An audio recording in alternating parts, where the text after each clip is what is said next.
gon' stink my tomorrow. Serving the act out of baby bottle. Don't tell me shut up, you are not my boss. Turn up so much now I just can't turn off. Don't call me back since you can't answer when I call you. Daddy was a rolling stone, I get it from my father. Chain so. Welcome everyone to the Collection Podcast. I am your host, Uchol Kwenga Mpankomo. I go by the name of Awetu. If you don't know the Collection Podcast, I'll just break it down for you real quick. The Collection Podcast is a platform where we break down everything youth related. So we're going to speak about current situations, how we can find solutions in everything the youth is facing at the moment, problems, and so forth. So I'm just going to introduce the crew real quick. In my sound, I have Michael Selim. Behind the camera, I have Advocate AD. On my left, I have my co-host today, who's going to introduce himself. Dumelang bagayesu. Na lebitso la ka ke Mfundo. My name is Mfundo Sitsole. I'm blessed to be the co-host of this episode. Thank you very much. So we're going to be having different topics. So you're going to be talking a lot. So you have to bear with us because our country right now is under a crisis. Yeah. So as young people, I feel like this is our time to take a stand and say something because we also are citizens living in this country, if in case you didn't notice. So the topic for today is the educational system in South Africa. The educational system in South Africa is in a crisis. I am not going to joke around and say it's good. It's not good at all. There's a lot of challenges that we're facing as students. So right now, what is going to happen is that we're going to break everything down. We're going to start with the basic education, going up to the higher education, which are the universities and stuff. So let's start by basic education. My brother, right, today I want us to speak about the challenges that we are facing in basic education when it comes to this distinction between a child who's in a public school and a child who's in a private school. What's your take on that? I think it's quite an important thing to discuss, and I think before we even get into that, to say this is an important work because people always say that youth are the leaders of tomorrow. What about today? I think we're the leaders of today, and they always promise you tomorrow. Tomorrow comes, you're old, your ideas are not relevant to the problems that are facing. So it's important that we, as people who are beneficiaries of this education system, do have our say and comment on it. And I think it's an important thing. You should be included in the dialogue. If they're not including us, make your own dialogue. Okay. That's proper. So my take on the education system is that, as you say, it's a system. So it's a systematic problem. It's not an individual problem. It's not a problem you can look at and say it's a problem between private and public schools. It's a problem between... Yes, the parallel systems are concerning, but my take on it is that you should look at the system holistically and say, if you are can send your child to, I don't know, St. Patrick, I don't know if this is St. Patrick, and I have to send my child to John Shabalala High School there, they're going to get the same level of education. And the problem is that with John Shabalala, you'll find that the school has been historically underfunded. True. And your school, because you are in a high net worth individual, you can afford to pay for education, and also because you can receive a subsidy from the government as well. You are able to have more financial muscle, have more resources. And then when you look at it, the output of that breeds students who then have to enter the same university system because the private universities are not as widely available as our public institutions. True. And so when you enter the same doors of the same public institutions, we come with different foundations. You have been launched from a stable foundation and you can more accurately achieve greater heights. Because of the resources I had. Definitely. Okay. And I'm still trying to even learn how to turn on a computer. I don't know how to type when you are proper with this stuff, and we're supposed to be in the same class. You can more eloquently and confidently express yourself. And of course I can build communication in a public school, but most public schools are still segregated along racial lines. True. And so the people I'm around, we speak the same language with. Even though you'll find that the home language at school is English, the language you speak at home is not English. It is not. Every single thing is your first language besides English. Besides English. And so when you get to school, I'm supposed to express myself in a language that is foreign to me. And so I think it's really unfair, but it's the results of the system that we handed down, and we haven't. My thinking is that we haven't done enough. We've done a lot, not gonna lie. Okay. But we haven't done enough. As a country. As a country, Okay. Chief, we've done so much, but we haven't done enough. And yeah, that's just my thoughts. I think it's just a systematic error and not an isolated incident in terms of saying in this province or in these schools, we have to look at the system holistically and interrogate the causes and then look at a holistic solution. Same thing, I'll elaborate more on this, of course. Okay. But it's the same thing, I think, the same approach that the freedom fighters of old used in terms of saying, when you look at the liberation movement, when it was founded, they were simply asking for the right to vote. That has been included in the franchise as well. But as time went on, you couldn't just simply ask for the right to vote because you can vote, but then you can't stay where your white counterpart can stay in your own country. And then you have to then ask, then we have to fight for the right to stay where we want to stay. Then we have to fight for the opportunity to move freely within the borders of our own country and to be included in the governance table. And before you know it, we don't have to look at the individual problems, but have to look at a systematic and regime change. Okay. And that's when we achieve success, and that's when we achieve progress. We don't look at it at a microscopic level, but look at it at the entire systematic level. Yeah, I think this is a good platform to dissect that issue. And I'm sure we won't finish the conversation today. I don't think we'll finish the conversation today because there's a lot of things to digest when you're looking at. I was looking at the differences, like huge differences between a child who went to a public school and a child who went to a private school. Because right now, as I'm a university student, right? Yeah. If you enter a class, in a university class, if you enter a class, you won't be able to distinguish which kid went to a private school and which kid went to a public school. Yeah. But then you are able to distinguish as soon as they start speaking. Yeah. Because you can actually tell, okay, this one lacks a bit when it comes to this and that. Yeah. That one is more applicable when it comes to that and this and that. But we have to talk about the elephant in the room, which is the resources that are in public schools are not found in private schools. Yeah. Because if you think about it, right now the world is being taken over by AI. Right? So I'm not talking about AI. I'm not talking about ChatGPT when I'm talking about AI. I'm talking about learning aids and every single thing related to it. Because if you think about it right now, in public school, we know because we went to a private school, we are still taught public school. Max was not there. Yeah, Sparks State. Sorry, Sparks State, but you know. Oh, you know Sparks. We went to a public school. Yeah. We know that we are still taught in ancient ways. Yeah, definitely. We are still taught the subjects that are still there are still subjects that were taught. They were taught by our forefathers or grandfathers, passed down from generation to generation. So the new subjects and the new modules that are being introduced in the world right now, because they are not preparing us for the workplace at all. You can't be telling me you're preparing me for a workplace, but you're still teaching me how to work in a mine or industry. Yeah, let's look at me a tools. Let's look at it at school level, because as you say that, just something sparks in my head. Because as you speak about basic education, I'm thinking of high school here. Okay. I think I told you this because I didn't get the chance to choose the class that I had to go to. When we get to grade 7, I guess you have those options of choosing. Please don't kill us. We're just kids. No, it's a lived experience.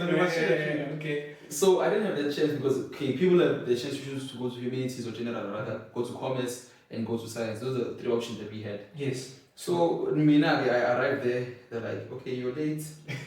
So my class had 12. We can't place you where you want. I wanted to go to commerce, but I wasn't placed in commerce. So now they asked me, I said, no, we'll find you a place here. And then asked me which class were you in grade 9. No, I was in grade 9D. Class 7 said, 9D. You're going to 10D. Okay. So they just made a decision about your entire future on the spot. Yeah, I was on the spot, so going to 10D. I think, I suppose they're working with limited resources because they are understaffed and dealing with a large cohort of students. Okay. To their credit, they're trying there. But then that moves me into 10D. I don't know what they're studying in 10D. I get there's a tourism class. I don't even know what tourism is. Apparently it's about travel. So then I get excited, at least we'll get to travel. Okay, to travel, yes.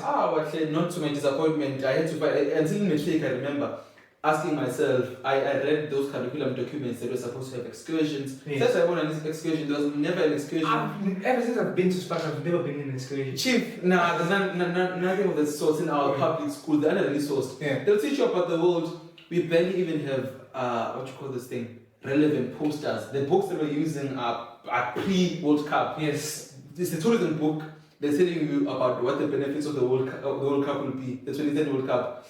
And we're supposed to be learning about travel. So you can see, even with you guys, I think though in science you had the benefits of a lab. I'm not sure if it was well stocked. Well, in Sparta State, the lab was not a... Okay, so let me clarify this for people. It was called a lab, but it wasn't a lab. Okay, let me try to explain. It was called a lab for the books.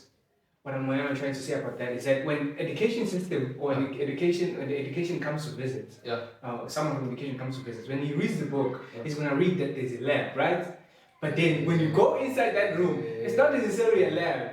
It's just chairs arranged in a way that you think it's a lab. But we didn't have the things that private school had. The chemicals. The chemicals to mix, the chemistry, the instruments, every single thing. We didn't have that. Yeah. The only thing we had was like a book where you had to see and visualize keyword, visualize you mixing the chemicals. Yeah. So that's the only thing we had. And Zimande, that's not just like a problem that's unique to us as Sparks or that's unique to certain areas. It's like a universal problem countrywide, I think. So when I ended high school, I'm sure if I can tell you the story. From high school, I get to go to UCT, so I'm so happy. Yeah, I'm going to UCT. He's a UCT student, by the way. Yeah. He's flexing when I'm driving. Not at all, bro. Yeah. So I go to UCT, and I've never in my life ever been surrounded by such opulence as when I went through a school. I've forgotten the name of the school, but it's in Claremont. Okay. It's in Claremont, so there's this shuttle that takes you from upper campus at UCT when you're going to Cavendish Square. So you go, I think it's Westerford or whatnot. Okay. So you can see the school, Chief. The opulence there, it's a huge school. I feel like Sparks could go, my pinda, I'll tell you that. The place is huge. You can see from the outside, you can see what you know. It's proper. And I'm like, dang, this is someone's kids get to go here. Okay, that just makes you feel small because you can imagine what's the resources that people have and the resources that you don't have. And you just made our way of the disparities there. Perhaps if I was in Sparks, I wouldn't be as alert to it because the neighboring schools, they weren't as much better. True. They're in the same bone style or whatever. Yeah, but then you must figure and your classmates went to private schools or even went to public schools which are way better resources. Yes. The former models C schools. You can then see the disparities in demand and it's just quite shocking. And you can see it socially when you interact with people, the way we speak and the experiences that we speak about. And when people are asking about high school sports, I'm like, yeah, sports. Yeah, sports. We didn't even have a sport thingy. And it's not, I don't want to talk about, we don't want to talk about Sparks States that much. We're just trying to show you that public schools do not have the same resources and the same infrastructure that a private school may have. Because when you go to a private school, you have your rugby team, you have your soccer team. Apparently there's Osapol, I didn't even know what was Osapol. You have a hockey team, you have all those things. And those kids can broaden their minds in different things. Now where we were, the only thing that was given to you and the only thing you were told that is key to success was education. Book. Give you a book that is like 50 or someone pages and that's your key to education, key to success. Yeah, education is the key to success. We're going to go there with the key to education is the key to success. I want to talk about that real quickly. Okay. So there was a dynamics of a kid going to public school and a kid going to private school. I want us to talk also about the lack of infrastructure in public school. Interesting, because I was actually going to go there in demand. Okay. One of my biggest frustrations was that, in grade 10 when I got there, I got there late, so I wasn't an RCL. But then this lady was our RCL, was like, nah, this thing is crazy, I'm dumping this thing. So I was made RCL in the moment. So if I made RCL, I get to interact with these people like, nah, what's the problem? Why don't you want to listen to this teacher? Because it's just simply a matter of sitting down and listening. So that people are not, this thing is not interesting. I don't want to be here. I'm like, why are you at school then? Like, what else can I do? And then as we have these conversations, because or you don't want to listen to a teacher, you're a hooligan. This is the words I use most. Yes, yes. So when you then follow up and speak to your classmates, because I didn't really want them to be my friends, because I didn't want the influence. That was my thinking at the time. Okay, cool. But then you it's part of the thing. influence. My thinking then no, I'm actually interested in this type of work. I'm gifted with my hands.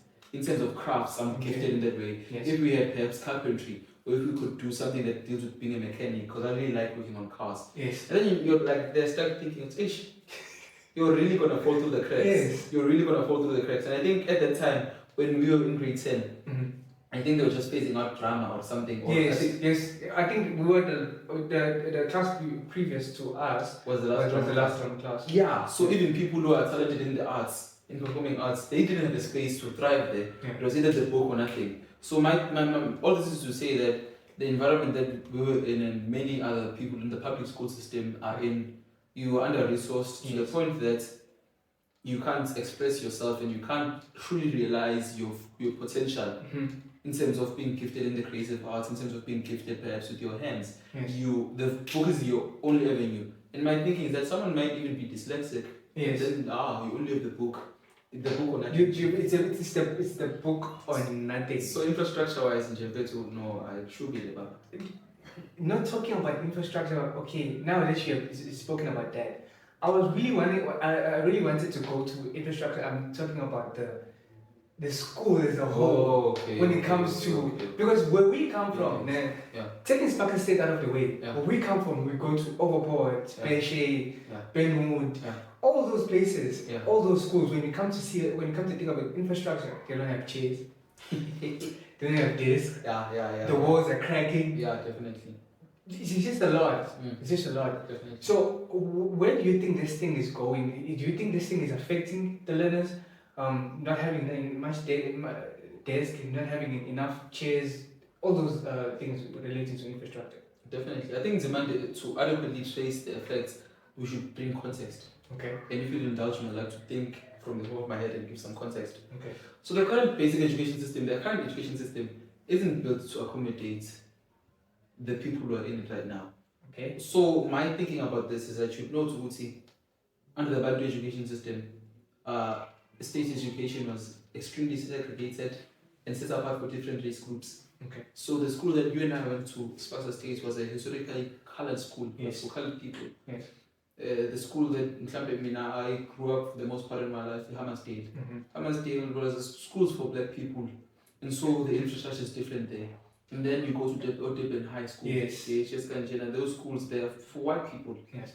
And so, okay, we have a magic wand as something we have believed. We get rise now.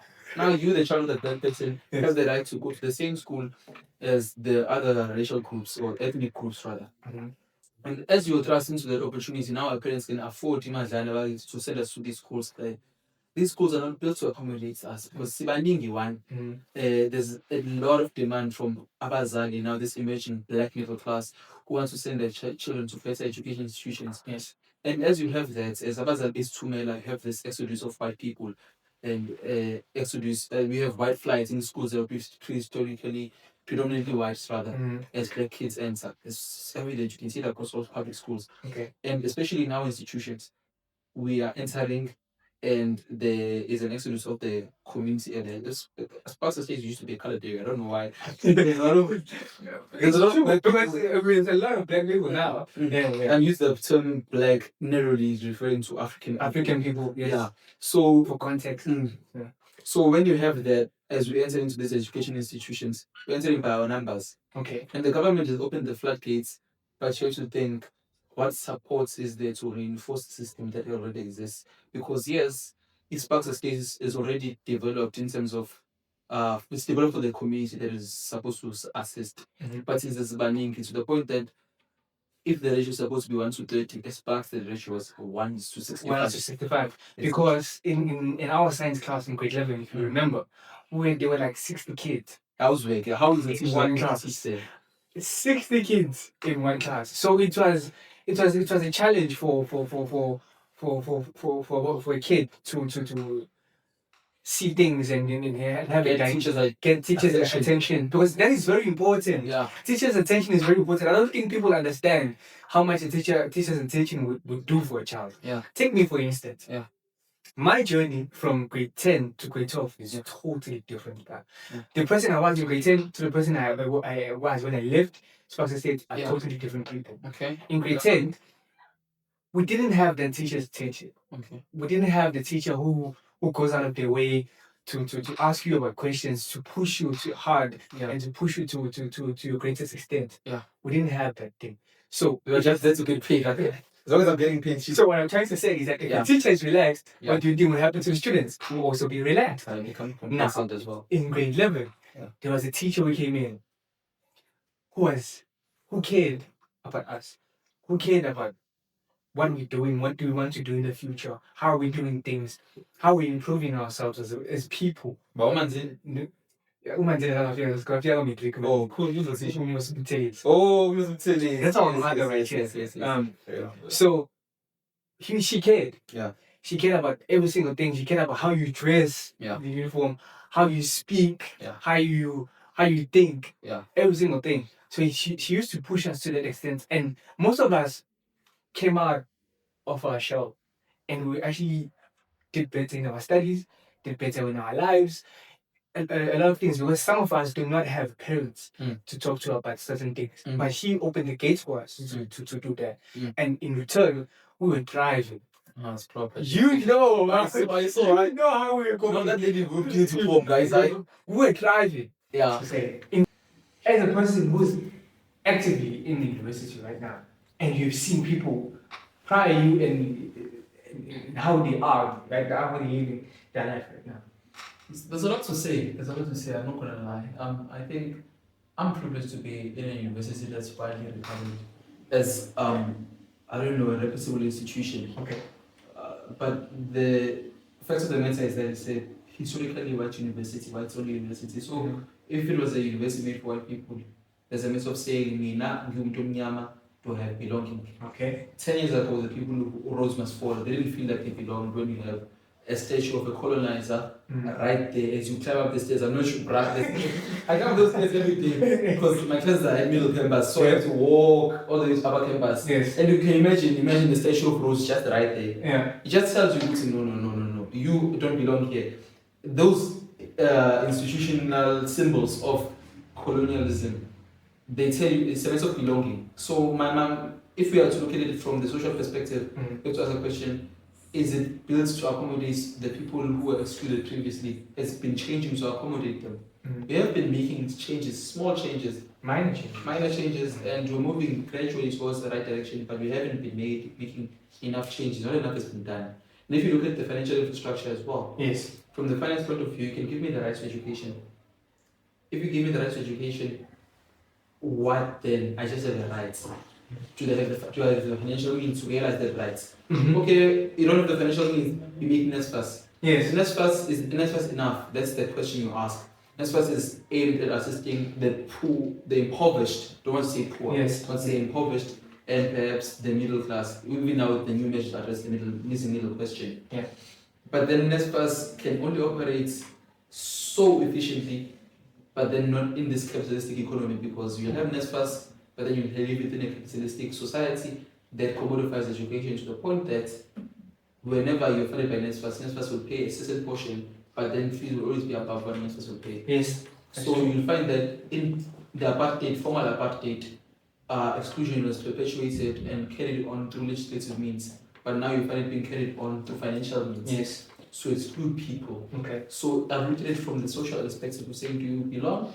And I've looked at it from the financial perspective of saying, can you have a place there? You have the right to a place there, but do you have a place there financially? That's my thinking.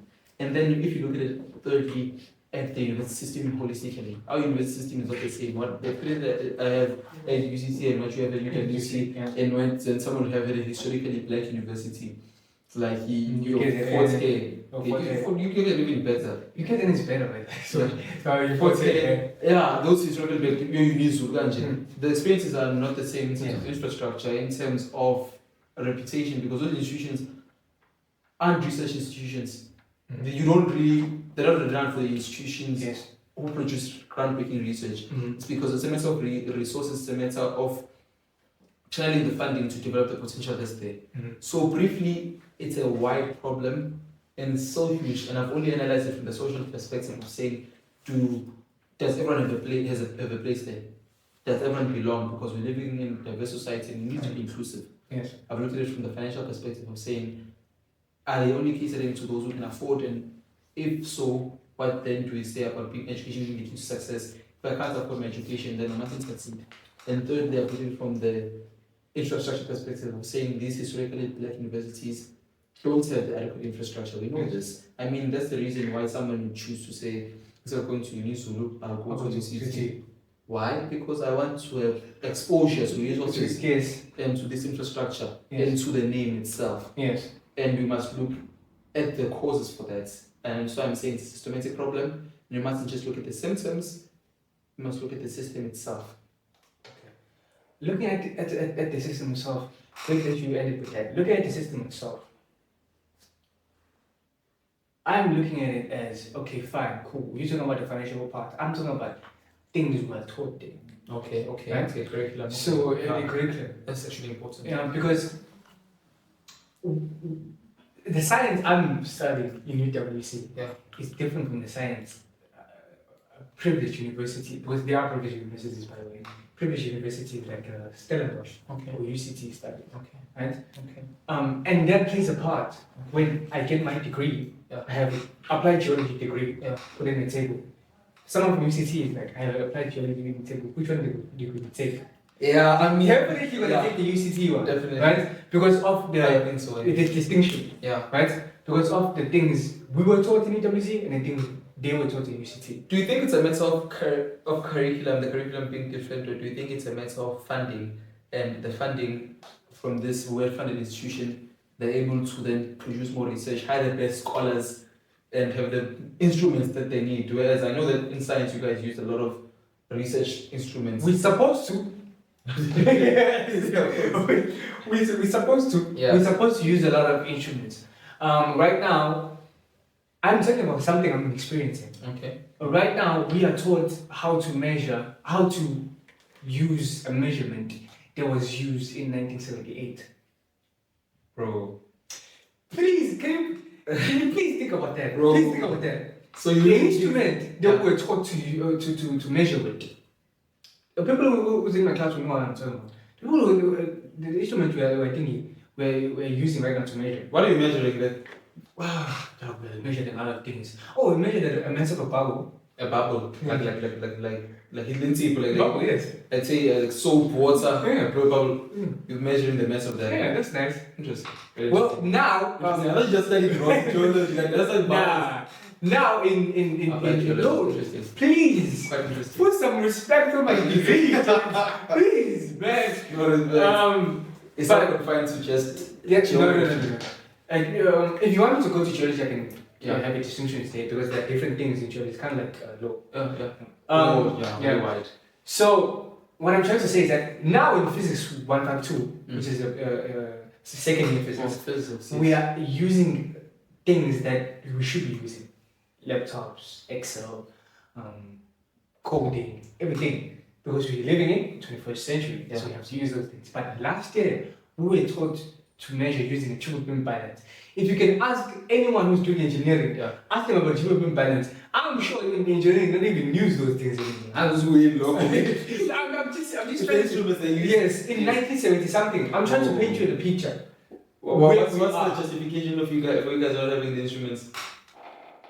What do you think is the justification? I don't know, man. I think okay. We can lie about finances. I'm not saying we're lying, but we can say about finances. I think they're lying. I think it's a matter of priorities. Okay. This is what I think. We can have finances, but then we prioritize them for certain other expenses. Okay. I mean, maybe it's buying new fleets of buses. Mm-hmm. Maybe it's I don't know, buying new protection vehicles for the campus protection services, whatever else. Or could we then channel those finances to this faculty, to academics and purchasing instruments? I'm not saying the pie is always enough for everything, but I think everyone can get a slice. Okay. And I think everyone can be accommodated. Yes. That's just my thinking. I don't know much about university finances.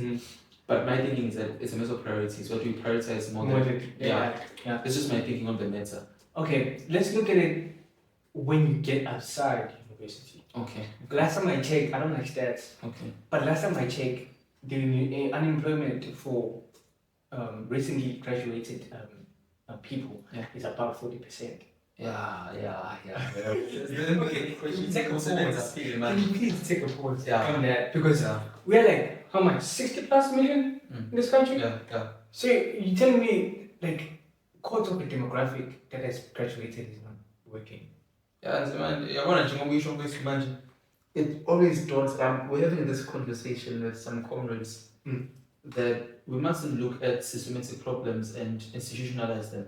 I was considering this when I was looking at the process that happen every year in higher education institutions, where there's students wanting to register, even though they're fee blocks, because they're saying we genuinely want to learn and we're academically eligible. I mean, you tested us and you found that we're able to continue academically, but now you're excluding us on the basis of finances because we can't afford to be here. So those processes happen every year.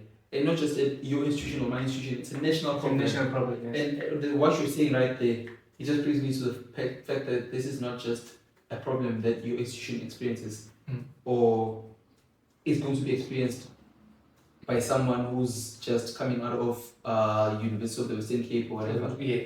Every university is operating in this current economy, and it's always a struggle to say you come from this university, you're trying to find employment in Zimbabwe. I'm saying the employment problem is indicative of a wider systemic problem in terms of our economic development as a country. If there's not enough jobs, then we must really look at the people who are in charge of national government and say, what are we doing there? But, okay, I understand that, but I know you are like a technical person. You like to think about things and break them down. With me, I'm looking at it from a perspective of an ordinary South African who's living in the country. Who doesn't know anything about politics, who doesn't know anything about government or anything. I'm looking at it and I feel sad. I feel sad about the system we are having today in this country. I feel sad about the stats that I just said, that I just talked about. 40% of the people who are educated, considered to be educated, are unemployed. I think in 1994, I don't know when he said it, but in 1994 or prior 1994, we were told that the key to success is education. Funny enough, how funny that 35 years later, that statement is a joke. Yeah. It is a joke to our parents, it is a joke to the whole system in South Africa. Because if you're looking at it right now, how many people you know have degrees but are sitting at home and not doing anything? Even if you have a degree, we're talking to you have a degree, but you're doing something completely different to what you studied. Yeah. I feel sorry for the parents. I feel sorry for the families that put us into universities because they think we're gonna have a better life. I feel sorry for guardians who put us in university because they truly think this is the key to success. Because even if we study all those things, even if we go to school and every single day we push hard, we want this degree for that belt after 4 years. I still have to look my parents in the eye and saying all the sacrifices that you made for me to get to university are for nothing. And I appreciate the fact that you looked at it from a holistic education system problem, not just a higher education problem, because higher education receives the outputs of basic education. And basic education, as we just said, is just teaching you to regurgitate. How you learn in the class, you regurgitate in the exam, and you pass and go to university. Go to the university, you try to apply the same thing, you fail, eventually you do pass. And you don't have a space in the job markets and in the economy. So I'm appreciative that you see what higher education is what it is as a result of the progress that it's getting from basic education. And there's no way we're going to change what we're getting in higher education in terms of building critical thinkers, in terms of building people who are able to create more job opportunities, so long as the input that they're getting from education is people who are then designed or taught to rather listen in class and just apply what they were taught. But we need people who think outside of the box. We do. And we need people who will be brave enough and bold enough to say, this is my vision, and I'm going to work to execute that vision, and that creates jobs for people, bro. It does create jobs for people. When I started this platform, or when I talked about it with my kid, Yeah. the This was last year. last year. The thing we wanted to do, or the thing I wanted to do, was to teach or to make a way to conscientize the following generation. Yeah. To say that education is not the key to success anymore. It's good to be educated. You have to be educated. I'm not saying you don't have to be educated. You have to be educated. Yeah. But what I'm saying is that you have to look at it in a different perspective. You don't have to think inside the box anymore in order for you to succeed in life. That's true. You have to think outside the box now. What I'm trying to say is that when I give you business, if I tell you how does a business plan work, or it works like this, how to work in an office, it works like this, your thing right now, what you have to do, I give you two things. We need people who's gonna say, I'm taking a business plan, I'm going to start my own business.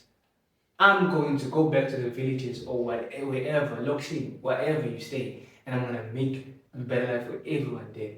We need those type of people. We need the type of people who are gonna be revolutionists. Definitely. We need the type of people who are visionaries.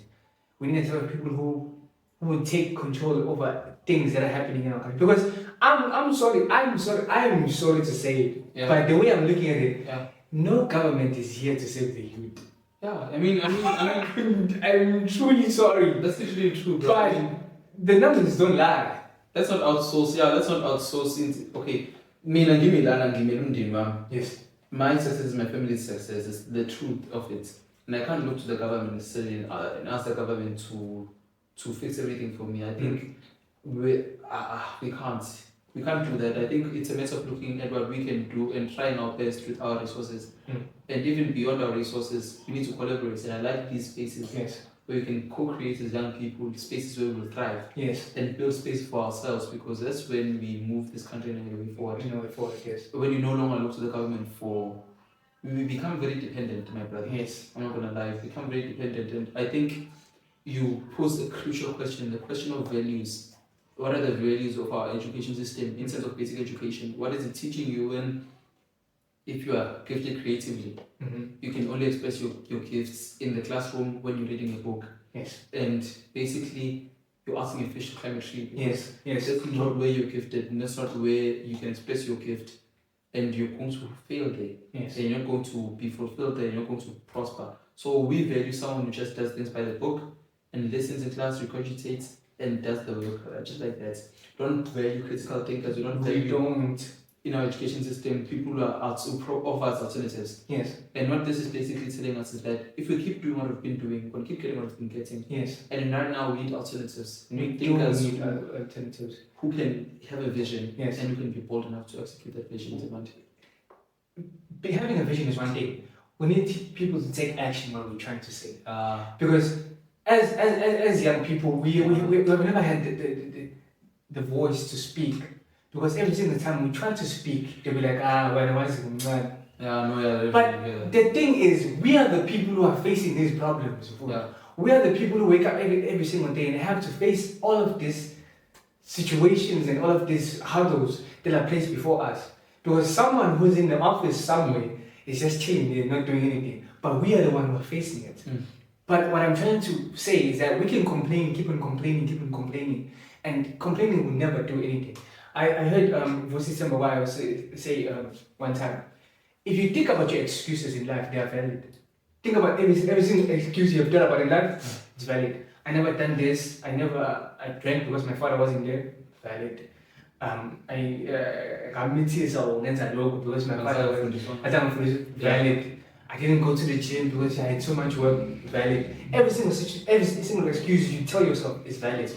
But that doesn't mean you should take that excuse as an actual excuse. You should take a stand and do something about the current situation in our country. Because I don't think it will change anytime soon. And so, okay. So if you are saying there's a problem at home, there's a problem at home, and the place where that problem can be addressed is a school. I mean, you share your own experience. Like I said, your high school teacher wants to tell you the change your projects, the change of your life. Yes. My thinking is then to say, how do we then reform the current system or the current outcome in our country is looking back at the school level. Okay. So if you're saying, Mutsi, if we fix the schools and we fix our values, our values in school, and we invest significantly in our schools to produce the people who are able to adequately express themselves, even in their own languages. In their own languages, it's key important. Then we change the outcome and trajectory of our nation. Yes. So that's what you're saying, Mutsi, it starts at school because Ekaya, yeah, well, there are some errors there. Yes. But then at school, we all wear the same uniform. Some is having kind of we still the same desk. Yes. And there's a chance where we have a stable foundation in there to be launched off of. Yes. Same thing as the thinking I'm giving out is that every single thing you do in life is basics. Okay. Master the basics, you do anything you want in life. Okay. Take the mathematics for example. Yeah. In maths, when you come in, they teach you about rational number. Yes. Yeah. Some things, Yeah. right? Those are the basics. Yeah. Once you learn that, then you can go up a level. Yeah. But that doesn't mean because you pass those basics, you're not going to use them. Yeah. You are going to use them. Yeah. So if the basics are trash, the upper body will be trash. Same thing as if you're building a house. Yeah. It's simple common sense. Okay. I think I'm inclined to believe you, and I really do support your view. It's a foundational issue. Yeah. We're working off of an apartheid foundation, and what we're saying is that we can slowly but surely build this foundation to support the diverse nation that we have. Yes. So that's what we're saying. Use the schools that we have right now. We'll change policy, we'll change, and we'll build more infrastructure to accommodate everyone. Mm-hmm. And that's the trajectory we're on. We're saying, no, 30 years is too little. We still need more time. What is then your vision for that change? Okay. That's an alternative to this slow piece of change that we're currently on. What then do you think? I'm sure that you're supposed to be asking the questions. Yeah, it's cool. I'm agreeing with the conversation, it's fine. To put you on the spot, what do you think should be the change, perhaps, in national policy? In national policies and or provisional, anyway. To the education system. Now, if you had the power, what would you do? Change the educational system in public schools. How would you do that? Mind you, I said public schools. Not private. Not private. Okay. Change the educational system in public schools. Why do I'm going to go back to your question. Okay. Why do I emphasize in public school mostly? Because majority of the country goes to public schools. Yeah, definitely. So if I fix public schools, I fix most of the country. How then do you fix public schools? Because what we discussed it from the problems we saw in terms of infrastructure, in terms of teachers being overburdened. We discussed it in terms of not enough subject choices and not enough resources being directed to public basic education. What then is your measure to do this? We can't look for to the government for funding. I mean, we have. This is. I mean, if we didn't have a problem with government funding, we wouldn't be talking about this thing right now. Yeah, we do. So we can't look at government funding. Yeah, definitely. I'm looking at an alternative of looking at private companies. Okay. They can invest in public schools. Okay. But at the same time, in those private companies, you know that profits and all of that plays a part. So in investing in the public schools, which the private companies can invest in public schools. In return, they can have the kids in public school can be taught a skill. That skill can be applied in that company. Okay. Right. Okay. So in that extent, a kid has a skill. After the kid has a skill, it can use that skill in that company. In that company, it gets employed. Unemployment rate decreases. I mean, that's my thought process. And I think that's pointing to the right direction, isn't it? I really do think we are going in the right direction if you look at it that way. But my thinking is that I'm skeptical of capital. Okay. Because in our country, we did have a systematic change in terms of politics. We changed the politics and we flipped it upside down. Okay. We said no longer will we have a minority government that decides for the majority. Mm-hmm. Nothing for us without us. Yes. We said we want equality. That's what we say. Yeah. Okay. So we changed the political system. Mm-hmm. But did we change the economic system? No. We've tried with B-BBEE, the black people included. I hate B-BBEE, by the way. I hate B-BBEE. I mean, like B-BBEE, okay. Can you okay? Now I know we're staying off topic, but I have to get your idea on this. What do you think about B-BBEE? BE is an excellent policy. We need affirmative action. Let me just say, Okay. broad-based Black economic empowerment acknowledges that we don't come from similar backgrounds. We don't come from. We say we are one country, but some of us are starting the race 100 meters ahead. Yes. Some of us are starting way back. Yes. So BE gives us an opportunity to then put us there near the starting line perhaps. But then I think BE is inadequate. Yes. I think it's a step in the right direction, but it's inadequate. What I think is to say fundamental system reset is the way forward, because you can give me perhaps the same perks as a white person and put me in the same boardroom. Okay. But I mean, I guess in Nzimande, you put me there, I'm still looking from the back, because in Nzimande, I still have to go and build a kaya. Somebody says that that's a kaya. Breaking the generation curse. And it's what we have to do as Black people, because we've been excluded from economic participation, I mean meaningful economic participation for the longest of times. Yes. So that immediately as we're being placed into these jobs and they say we're looking for maybe someone deals in the law like myself. Yes. We're looking for someone, and preferably someone who's from this cultural group. Yes. And some people will say this is exclusionary. Perhaps it is, but you have to look at the meaning. The meaning is to say there's not enough people who look like me who are adequate yes. in these boardrooms. But then still we're saying now super boardroom, what then? Are you in the boardroom? Did I have the same level of education as you? Do I have the same level of obligations as you? It's going to be a long time thing. So B is pointing us towards the right direction, but it's not the answer to everything. Okay. I think we can still do a whole lot better than BE, and I think we can explore that if you were to invite me another time. Yeah, we can discuss politics, and this is one of the topics, by the way. Yeah. So I do not like BE. Chief. I think. Why did you? Oh, Tell me your reasons why. okay. Do you remember a Steve Biko court case that he was trying to explain why Black people use the word black? Black consciousness. Black consciousness. Yeah. He even asked the judge, why do you call yourself white? Right. You people are more pink than white. So what I'm trying to say is that I understand that we are behind as a people, Black people. Mm-hmm. I understand that we are behind as economically. But I feel like BE will spoil us. What do you mean? In a way. Take a young kid, Okay. maybe 10-year-old. Okay. Take 10-year-old food. Okay. And take 20-year-old food from Ghana Okay. or Nigeria. Okay. They do not have government funding. Mm. We do. Yeah. The thinking system that they have, that we and the one we have, are totally different.